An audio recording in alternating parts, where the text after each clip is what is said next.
At minus 20 degrees, one mistake meant death by morning. Minus 20 degrees Fahrenheit is the temperature at which the air becomes as sharp as a knife blade, and any exposed skin loses sensitivity in a matter of minutes. In the modern world, we simply turn up the thermostat, but in a medieval village, such cold meant a death sentence for anyone who was not prepared for the night. The cold was not just a weather phenomenon. It was a living predator that sought out the slightest crack in the wall or flaw in clothing to get inside. People of that era fought it every night, using knowledge passed down from generation to generation, but even that was often not enough. It was a battle of physics against biology, where the warmth of the human body was pitted against the icy void of the surrounding world. Watch the video to the end to find out what fatal flaw in the layout of the house could cost an entire family their lives in just one night. What if I told you that the only source of heat in the house was also the main cause of the cold? The open hearth in the center of the room, which we are used to seeing in movies, did not actually work as efficiently as modern fireplaces. The heat from the fire rose vertically, escaping through a hole in the roof and taking the heated air with it. Only a small portion of the energy spread sideways in the form of infrared radiation, warming only what was in the immediate vicinity. As soon as a person took 2 steps away from the fire, the temperature dropped to values close to those outside. This created a paradoxical situation where a person's face was burning with heat while their back was covered with frost. Smoke was a constant companion of the inhabitants of a medieval house, creating a thick veil under the ceiling. In order not to suffocate, people had to stay below the smoke level, often moving in a semi-bent position or sitting on low benches. On frosty nights, the smoke hole could not be completely closed, otherwise the fire would go out and people would suffocate. Icy air constantly penetrated through this opening, creating a powerful downward draft. The cold air collided with the hot smoke, causing it to swirl and descend, irritating the eyes and throat. The hearth required constant attention and a huge amount of fuel to maintain even a reasonable temperature. The stones surrounding the fire pit served as heat accumulators, but their capacity was not enough for long after the wood burned out. As soon as the flames died down, the temperature in the room began to drop rapidly, equalizing with the outside environment in a couple of hours. People were forced to sleep lightly so they could throw wood on the fire, as the complete extinction of the hearth threatened frostbite during sleep. It was an exhausting rhythm of life, where sleep was interrupted by the need to fight for warmth. The location of the hearth in the center of the room was dictated not only by tradition, but also by the harsh necessity of evenly distributing the crumbs of heat. However, the lack of a chimney in the modern sense made this system extremely inefficient in terms of heat conservation. Warm air did not linger in the room, but simply escaped into the sky, heating the stars rather than the people. The walls of the house, far from the center, remained icy, covered with condensation and frost on the inside. In the corners of the house, the temperature could be below zero, even with a brightly burning fire. Engineers of the past tried to solve this problem with screens and partitions, but it was difficult to cheat physics. Radiant heat only warmed what was directly visible, and convection worked against the inhabitants, pulling heat out. Secure it well. We need this wall. Attempts to make the fire bigger only led to increased draft and smoke, but not to a significant increase in temperature. It was a constant balancing act between suffocation from smoke and death from hypothermia. Every villager knew this fragile balance on an instinctive level. The quality of the firewood played a decisive role, but in winter it was often necessary to burn whatever could be found under the snow. Wet wood produced little heat and a lot of acrid smoke, which settled as moisture on clothes and walls. This dampness permeated everything around, making the cold even more penetrating and dangerous to health. Drying clothes by such a fire was a difficult task, as moisture evaporated on one side and immediately condensed on the other. People lived in a state of constant humidity, which stole body heat faster than dry frost. Sparks from open fires posed a separate danger to thatched roofs and dry bedding on the floor. In an attempt to keep warm, people moved critically close to the fire, risking setting their shirts on fire. History knows many cases when an attempt to survive a frosty night ended in a fire that destroyed entire villages. The fear of fire was as strong as the fear of cold, forcing people to be on their guard. Safety was sacrificed for the basic need not to freeze to death. The ashes left over in the morning were used to preserve the last embers, which were carefully covered to rekindle the fire in the morning. Losing the fire at -20 degrees was a disaster, as it was incredibly difficult to rekindle it with frozen hands. Flint and tinder often got damp, and the process of producing a spark could take precious time. Therefore, the keeper of the fire was, in essence, the keeper of the life of the entire household. This responsibility weighed heavily on the shoulders of adults, forcing them to plan their fuel supplies with mathematical precision. Even the best stoves of the time had an efficiency that would seem laughable to us today, less than 15%. The remaining 85% of the wood's energy literally went up in smoke. This meant that mountains of wood were needed to sustain life, and gathering it was a titanic task. The winter forest did not forgive mistakes, and every trip for firewood was a test of endurance. I would be very interested to hear your point of view. Do you think you could maintain such a fire throughout a long winter without modern tools? Write about it in the comments. Are you ready to learn the truth about what the walls of medieval houses were really made of? Most village huts were built using a technique called wattle-and-daub, which consisted of a frame made of branches covered with a mixture of clay, straw, and manure. This construction was cheap and accessible, but had terrible thermal insulation properties in extreme cold. When clay froze, it became hard as stone and cold as ice, turning the walls into giant refrigeration panels. At a temperature of -20 degrees, the walls would freeze through in a matter of hours. Inside the house, an ice crust would often form on the surface of the walls, which could be scraped off with a fingernail. The main problem with such walls was their tendency to crack when exposed to temperature and humidity fluctuations. The frost dried out the clay, causing it to shrink, and hundreds of microscopic cracks appeared in the walls. Through these invisible cracks, the icy wind penetrated the interior, blowing out precious heat. Drafts were not just a nuisance. They created a constant movement of cold air that was impossible to stop. People tried to seal the cracks with moss or rags, but new ones appeared every night. The walls were rarely more than 15 centimeters thick, which was catastrophically insufficient for the harsh winters. The absence of air pockets inside the structure meant that the cold was transferred directly from the outer surface to the inner surface. The thermal conductivity of frozen clay was high, and the wall acted as a bridge of cold, pumping energy out of the house. Leaning against such a wall while sleeping meant risking serious hypothermia of the internal organs. Sleeping places were always moved as far away from the walls as possible, towards the center of the room. Bites deep. The wind protection of such structures was extremely limited, and a strong blizzard could literally blow through the house. The wind hitting the woven base of the wall found its way through the slightest gaps in the clay plaster. The feeling inside the house in windy weather was like being inside a leaky bag. The constant whistling of the wind in the cracks weighed on the psyche, reminding them of the fragility of their shelter. Residents hung skins or woven carpets on the walls if they could afford it, to create at least some kind of barrier. The corners of the house were the most vulnerable places, where two cold surfaces met. It was in the corners that freezing began, and snowdrifts often accumulated right inside the living quarters. Moisture from the air condensed in these areas, creating an ideal environment for mold and rot when the thaw came. Damp corners remained cold even when the center of the room was relatively warm.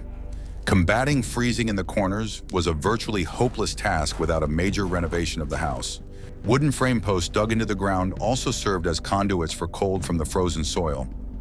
Wood saturated with moisture from the ground lost its insulating properties and became icy to the touch. The lower part of the walls in contact with the ground and snow was an area of extreme cold. Often an earthen embankment was piled up along the walls from the inside, or bundles of straw were laid down for insulation. This helped only partially as the cold penetrated above these barriers. Repairing the walls in winter was impossible, as the new clay would simply not dry and would freeze, falling off in pieces. Therefore, any damage sustained during the winter had to be endured until spring, covering it with whatever materials were available. If a piece of plaster fell off in January, it became a huge hole in the defense against the cold.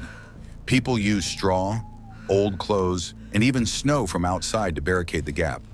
It was a constant battle for the integrity of the perimeter of the dwelling. Unlike stone castles, which took a long time to heat up but also retained heat for a long time, mud huts cooled down instantly. The heat capacity of thin clay walls was negligible. They could not store the energy of the day to release it at night. As soon as the fire went out, the walls ceased to be a protection and became a source of cold. This forced people to live in short cycles of heating and cooling. The reliability of the walls was an illusion that was destroyed with the first serious frost. A comparison with log cabins, which appeared later and in other regions, would not be in favor of mud huts. Logs have better thermal insulation, but high-quality timber was not available everywhere and was expensive. For most ordinary people in medieval Europe, clay and branches were the only materials available. They built with what was at their feet, paying for it with their comfort and health. The architecture of poverty dictated its own harsh conditions for survival. Despite all their shortcomings, these walls were the only thing that separated a person from certain death in a snowdrift. Every crack was an enemy, every draft a threat that had to be eliminated immediately. People learned to listen to their homes, identifying new gaps in their defenses by the sound of the wind. The ability to maintain the integrity of this fragile armor was a vital skill. Have you ever wondered why clay is still used in construction in some regions? What I am about to show you contradicts all modern building standards. The roof of a medieval house was not just a shelter from the rain, but a complex engineering system for ventilation and heat conservation. A thatched roof, or more accurately, a reed roof, could be up to half a meter thick or more. On the one hand, straw is an excellent insulator thanks to the hollow structure of its stems, which contain air. A thick layer of such a roof retained heat better than thin walls, creating a cap over the house. However, there was a downside to this: the need to let smoke out of the room. Since chimneys in the modern sense were often absent, smoke simply escaped through the straw structure or a special opening. This meant that the warmest part of the house, the space under the ceiling, had to be permeable.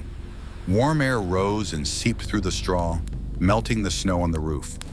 If the snow on the roof melted, it was a bad sign, indicating that the house was losing precious heat.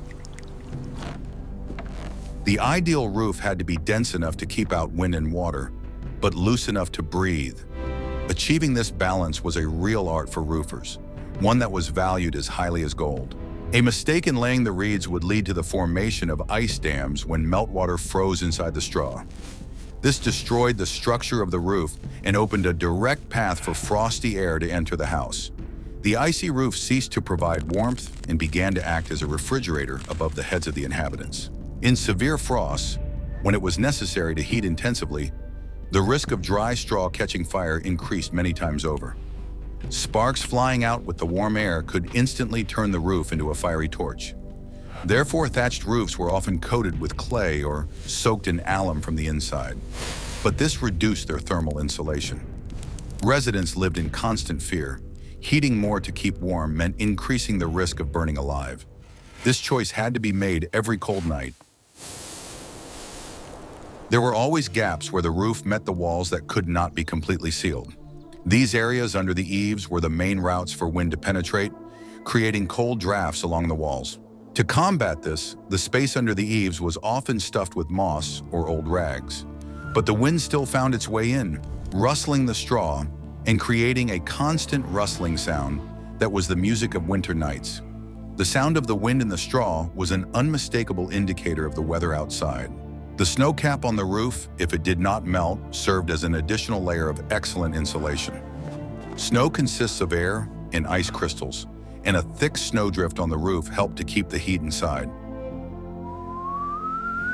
The sight of snow-covered roofs that did not float suggested that the village knew how to build warm houses.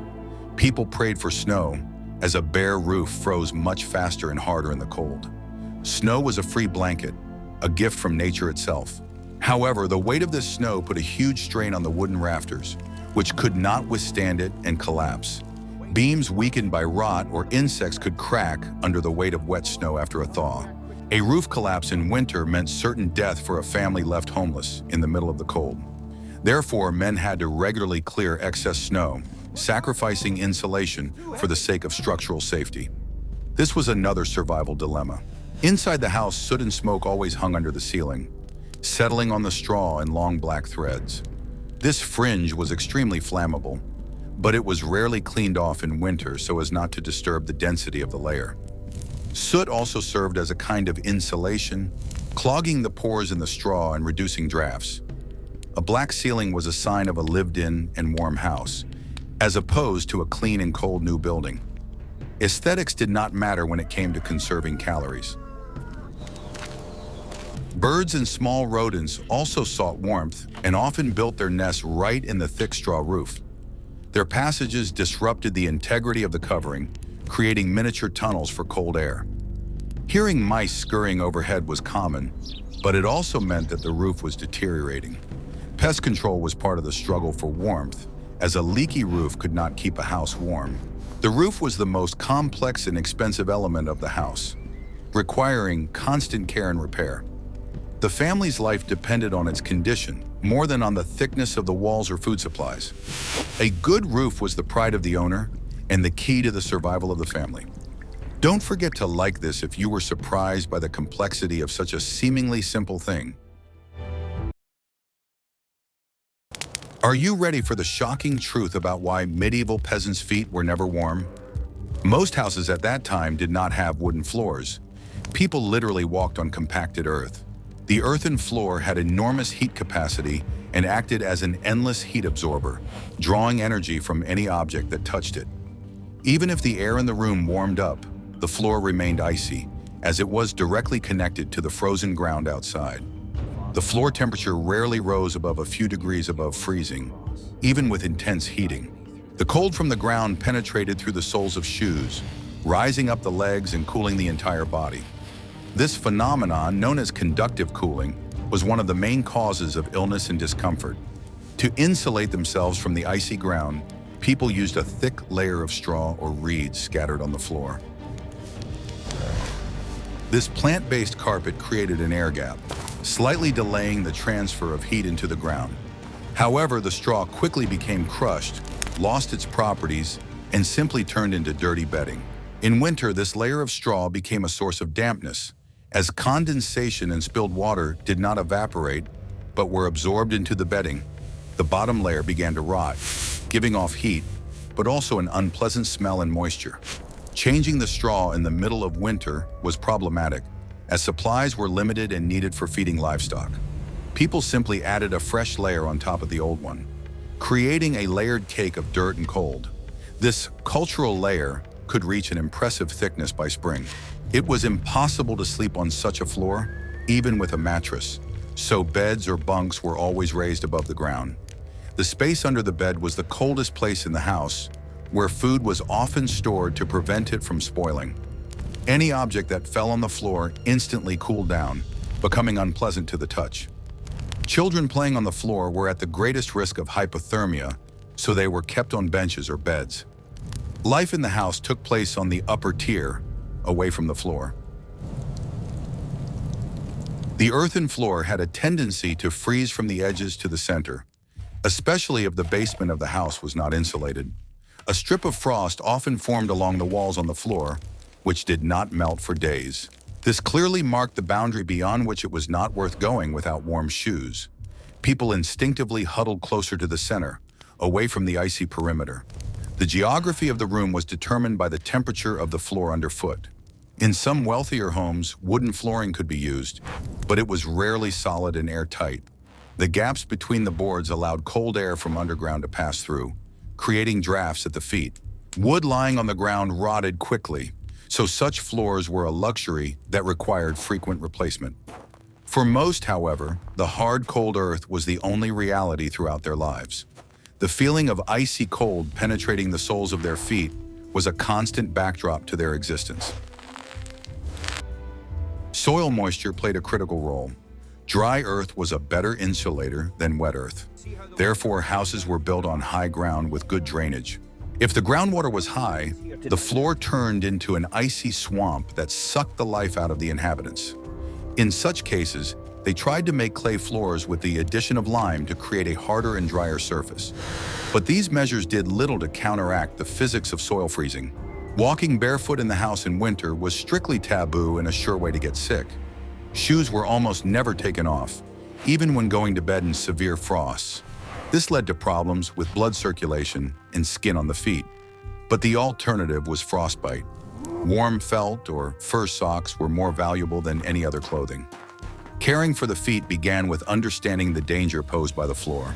The layer between the warm living body and the cold dead ground was a battlefield for calories. Every straw on the floor mattered. Every centimeter of bench height was a victory over the cold. People in the Middle Ages did not just live in a house, they balanced over an icy abyss, trying not to touch it. Did you know that the habit of wearing slippers at home originated from the need to protect oneself from the cold floor? Night was the most frightening time of day, when the fire in the hearth died down and the cold took over. To survive this time, the inhabitants of medieval villages resorted to the most reliable source of heat, each other. Sleeping alone was an unaffordable luxury and a foolish act bordering on suicide. The whole family and often guests slept in one large bed or on bunks, huddled close together. This created a single thermal cocoon where the temperature remained significantly higher than in the rest of the room. The coarse linen bedding was ice cold when they lay down, so it was often warmed with special hot water bottles. Hot coals or heated stones were placed in copper or ceramic containers and carried under the blanket. This ritual was mandatory before bedtime, so as not to waste precious body heat on warming the bed. The cooled stone was often left at the feet so that it would continue to give off residual heat. But by the middle of the night, even these stones turned into pieces of ice. People covered themselves with everything they had in the house: woolen blankets, animal skins, old clothes. The layers were heavy, pressing people down onto the mattress. But this weight gave a feeling of security. The air between the layers of fabric acted as insulation, trapping the heat emanating from their bodies. They always covered their heads with nightcaps, as the lion's share of heat escaped through the unprotected head. The sight of sleeping people resembled a pile of rags with only their noses sticking out. There was a phenomenon of first and second sleep. People went to bed early, slept for several hours, woke up in the middle of the night, and then fell asleep again. This period of wakefulness was used to check the fire, fix the blankets, and check on the condition of the household. During this hour of silence, the frost was particularly acute, reminding them of what awaited outside. Quick activity helped to get the blood flowing before plunging back into the warmth of the shared bed. It was a strange but natural rhythm of a winter night. The bed was often a wooden box with high sides to protect against drafts. Sometimes it even had its own canopy or canopy made of thick fabric, creating a room within a room. Inside such an enclosed space, the temperature could be 5 to 10 degrees higher than outside. It was a micro-dwelling where the cold had difficulty penetrating. Getting out of such a refuge in the morning was a real physical ordeal. The outer edges of the bed were the least desirable, as the person on one side was deprived of the warmth of their neighbor and was exposed to the cold air. Usually, the head of the family or the strongest men slept on the edge, protecting the others with their backs. Women and old people slept in the center, where it was warmest. This sleeping hierarchy was dictated by the biological expediency of preserving the family line. One's place in bed determined one's chances of a comfortable rest. Sleepwear was not much different from daytime clothing, except that the rough outer jackets were taken off. They slept in shirts, stockings, and even vests to minimize skin contact with the cold air when moving. Undressing completely, as shown in romantic films, would be madness in an unheated house at -20 degrees. Nudity was the enemy. Clothing was a second skin that was never taken off. If someone started shivering in their sleep, it was an alarm signal for everyone. Shivering meant that the body was no longer able to regulate its temperature. Neighbors woke up and began to rub the frozen person or huddle closer to them. Mutual care during sleep was a reflex developed over centuries of survival. Selfishness in bed could lead to the illness of a neighbor, which would weaken the entire group.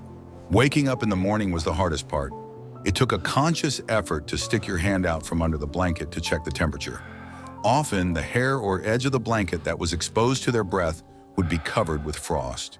This frost on their faces was the first thing people saw when they opened their eyes. It was a silent witness to how close the cold had come to them that night. Sharing a bed was not a question of ethics or promiscuity, but of thermodynamics. One large warm body loses less heat than several small ones separately. Social norms gave way to the laws of physics. This cramped, stuffy, but warm pile of bodies was the secret to humanity's survival during the ice ages of history. Guess what material was humanity's main savior before the invention of synthetics? Wool was not just a fabric, but a high-tech material of the Middle Ages. Its unique ability to retain heat even when wet made it indispensable. The structure of wool fiber is such that it creates millions of microscopic air pockets that retain body heat. In conditions where it was almost impossible to dry clothes completely, it was wool that prevented people from dying of hypothermia when wet from sweat or snow. The basis of the winter wardrobe was the principle of layering, which is still relevant today. The first layer was a linen shirt, which absorbed sweat well and wicketed it away from the body. Linen was comfortable against the skin and easy to wash, which was important for hygiene. One or more woolen tunics or dresses of varying thickness were worn over the linen. The air between these layers acted as an additional insulator, increasing the overall effectiveness of the clothing. The more layers, the greater the chances of survival. Outerwear was often made of felted wool or cloth that was so dense that it was almost impervious to wind. Such cloth acted as a modern windstopper, protecting the loose inner layers from heat loss. Raincoats were lined with fur, if money allowed, or simply made double-layered. Hoods were a must, often with a long cape covering the shoulders and chest. The head and neck are the main areas of heat loss, and special attention was paid to protecting them. Footwear was the weak point of medieval clothing. Leather boots turned inside out when sewn quickly became wet and cold. To compensate for this, shoes were bought several sizes larger and stuffed with straw or dry grass. This straw acted as modern insulation, creating a layer between the foot and the cold leather. Thick knitted or cloth socks were worn inside. Despite this, feet were constantly cold, and stamping on the spot was a common winter dance. The lack of zippers and sealed seams made clothing vulnerable to the wind. There were buttons, but lacing and belts were more commonly used to press clothing as tightly as possible against the body. The belt was not just an accessory, it created a thermal lock at the waist, preventing cold air from penetrating under the hem and warm air from escaping. Unfastening the belt in the cold meant instantly losing the accumulated heat of the torso. A tight fit of clothing was a matter of life and death. Mittens, as opposed to gloves with fingers, were preferred because the fingers kept each other warm. They were sewn from thick leather on fur or felted from wool. Mittens were often long, covering the wrists and part of the forearm to overlap the sleeves of the tunic. It was uncomfortable to work in them, but people only took them off outside in extreme cases. Losing a mitten in the forest could cost a person their hand. Trousers or chaps were separate stockings that were attached to the belt. At the point of connection, in the groin, there were often gaps that were covered by breeches, underwear, and long hems of outer clothing. This design seems strange to us, but it allowed freedom of movement. In winter, 2 pairs of chaps were worn to protect the legs from the wind. An important element was gaiters or woolen ribbons that were wrapped around the shins over the trousers. They protected against snow getting into the shoes and created an extra layer of warmth on the feet, where blood circulation is weakest. These wraps secured the shoes and prevented them from slipping off in deep snow. This was the prototype of modern gaiters. The clothing was heavy. A full winter outfit could weigh more than 10 kilograms, which created an additional burden when walking through snowdrifts. This weight weighed on the shoulders, but it also gave a feeling of security. Taking off this armor in the evening was a relief, but also a risk of freezing. People often lived in these clothes for weeks without taking them off completely. Caring for clothing was critically important. A hole in the elbow or knee was a hole in protection. Women spent long winter evenings darning and patching woolen items. Patches on patches were the norm, and the thickness of the fabric in these areas only increased, which was actually a plus. Clothing was a fortress that needed constant repair. In the next chapter, you will learn how an ordinary door became the main enemy of warmth. Glass manufacturing technologies were expensive and inaccessible to most ordinary people. The windows in their homes were simply small openings in the wall, designed for light and ventilation. In winter, these eyes of the house became the main points of heat loss. They were covered with wooden shutters, sealed with oiled parchment, ox bladders, or simply stuffed with rags and straw. Translucent materials let in dim light, but did little to retain heat. Wooden shutters, even when tightly fitted, had gaps around the perimeter. The wood warped from moisture and frost, forming gaps through which the wind whistled. To reduce drafts, windows were made tiny, often no larger than a human head. The house was dimly lit, even on a sunny day, but that was the price to pay for keeping warm. Darkness was synonymous with warmth, and light was synonymous with cold. The doors were an even bigger problem. They opened directly onto the street, without modern vestibules or hallways. Each time a door was opened, a huge cloud of frosty air rushed into the house, instantly displacing the warm air. This process was accompanied by clouds of steam, as if the ghost of winter had burst into the house. People tried to enter and exit quickly, sideways, to minimize the time the doorway was open. The threshold was made high and the lintel low so that people had to step over and bow. The high threshold cut off the cold air creeping along the ground and prevented snow from blowing in when the door was open. The low top of the door preserved a thermal cushion under the ceiling. This design was ergonomically inconvenient, but thermally justified. The gaps around the door were covered with heavy curtains made of felt or old skins. The keyholes and gaps for the bolts were small aerodynamic tubes through which thin but icy streams of air rushed into the house. Opposite such gaps, you could feel the cold sting of the wind at a distance of a meter. They were plugged with tow or rags at night, but during the day they had to function. It was a constant battle against microdrafts. Often, small holes were made in the doors for cats that caught mice. In winter, these holes became a source of uncontrolled cold airflow. They tried to close them with shutters, but the animals needed to go out. This small architectural detail could significantly lower the floor temperature. The comfort of the cat competed with the comfort of the people. The orientation of doors and windows was also important. The entrance was usually made on the leeward side or on the south side so that winter winds did not blow directly into the door. Mistakes in the orientation of the house led to snowdrifts being blown directly onto the threshold, blocking the exit. Digging out the door from the inside was not only difficult but also cold. To insulate window openings, temporary shutters made of straw sheaves were leaned against the outside. This created an additional buffer, but deprived the house of light completely.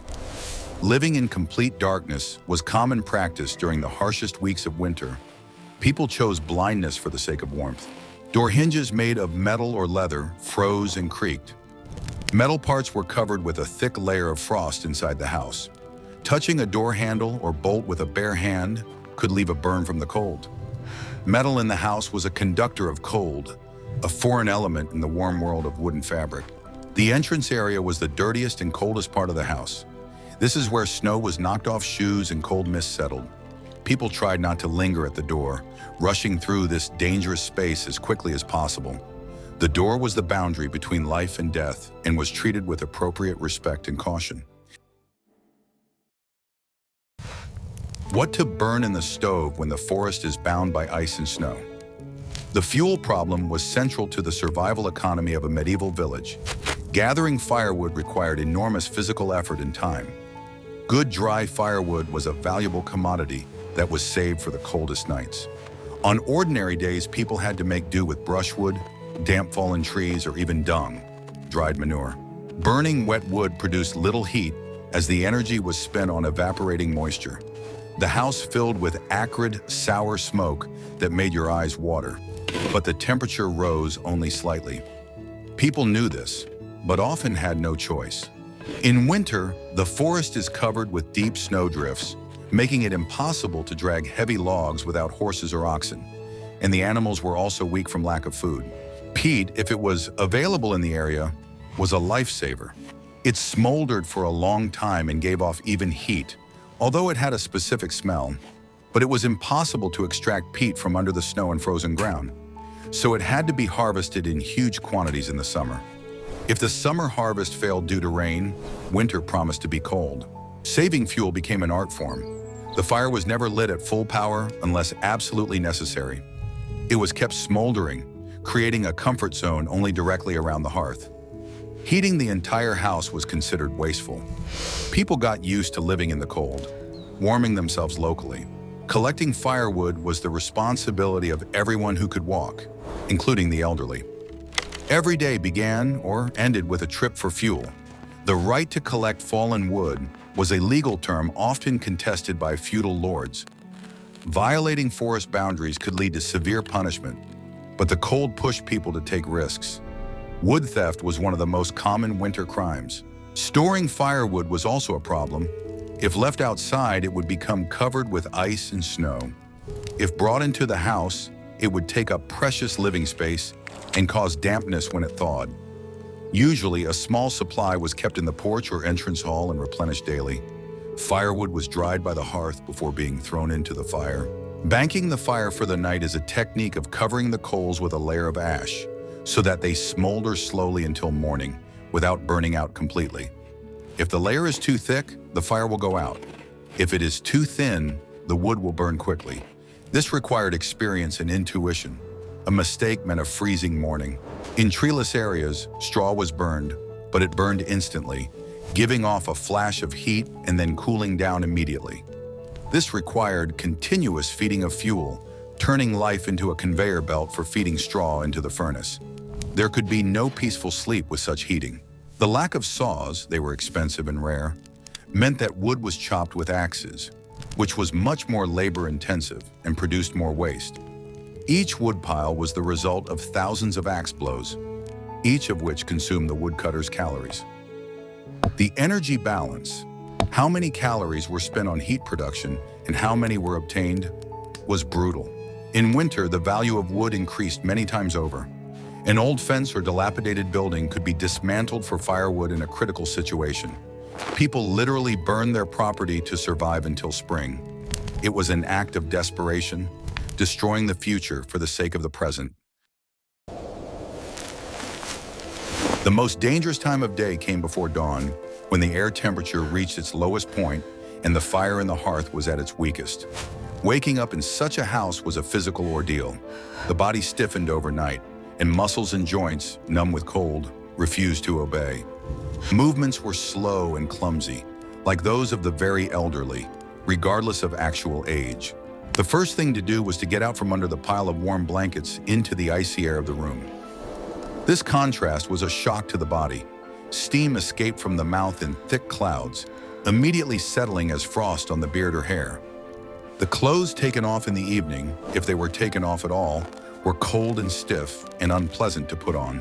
The water in the buckets, which stood far from the hearth, was covered with a thick crust of ice overnight and sometimes froze to the bottom. To simply wash or drink, the ice had to be broken. The sound of breaking ice was the first sound of the morning. A metal mug would freeze to wet lips if you drank from it in the cold. Blowing on the coals required strong lungs and patience. A person would kneel in front of the cold hearth and blow into the ashes, hoping to see a red glow.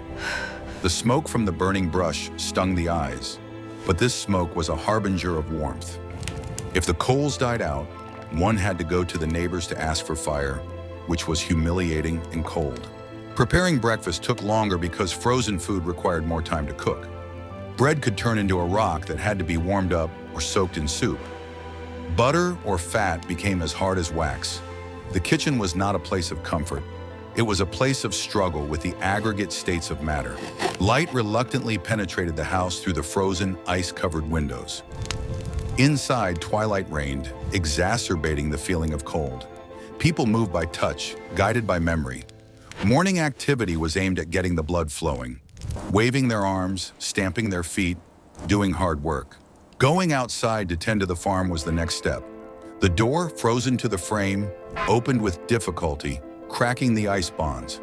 The first breath of outside air burned the lungs. The temperature difference between the house and the street was not that great, but the wind outside made the cold unbearable. The body's natural needs, frozen overnight, required a trip to the unheated outhouse or simply around the corner of the house. It was a quick but extremely unpleasant task that they tried to put off for as long as possible. The cold humiliated a person, forcing them to suffer from basic physiological processes. Thoughts in the morning were simple and short, focused on survival. No plans for the future, just the task of getting through the day. The cold suppressed cognitive abilities, making people apathetic and sluggish. But as soon as the fire was lit and the first hot food reached the stomach, life returned. Warmth spread through the body, giving hope. This small resurrection took place every morning, all winter long, day after day. Winter was not only a physical, but also a psychological ordeal. The constant darkness, cold, and confinement created a cabin fever effect. People were locked up within four walls for months, seeing the same faces, hearing the same conversations.